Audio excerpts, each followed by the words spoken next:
In a couple of Maine cities, the grass in the parks may be getting a little shaggy right now. They're keeping the mowers in the barn this month, at least in some places, as a way to help protect bees. And as News Center Maine's Don Carrigan reports, the city of Rockland may have been the first to publicly proclaim this month as No Mow May. For countless homeowners, they can be one of the chief aggravations of spring.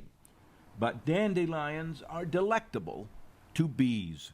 Very important because they bloom just when those queens are coming out of hibernation. Susan Beebe used to be a beekeeper. Now she's Rockland's leading bee booster, helping to lead the city to proclaim No Mow May, to not mow some of the city's parks and other land, let the flowers blossom, to let the bees thrive. But the more flowers that you have, the more bees there will be. Rockland City Councilor Nate Davis says he heard about No Mow May in other places and liked the idea. 2 Rockland residents sent it to me, and I read it and I thought, that's great, that's something we can do here. It doesn't cost anything. The buzz was positive and the council passed it just in time for dandelions.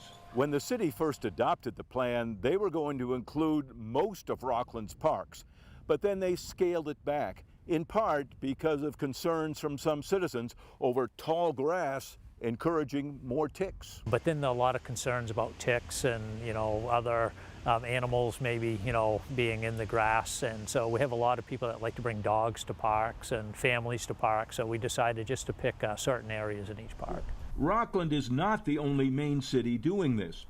Portland is also letting what it calls park meadows grow into flowers and not cutting them until late fall. The city's Parks Department says those wildflowers will help bees, birds, and other species. And back in Rockland, the idea may be catching on. The owners of this house said they are also observing No Mow May in their own yard. The manager says others are doing the same thing.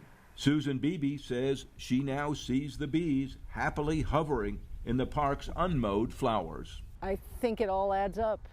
And hopefully more and more people will get excited and interested about it. And there might be no more appropriate place to do this. After all, Rockland's city seal, adopted more than 150 years ago, is the beehive.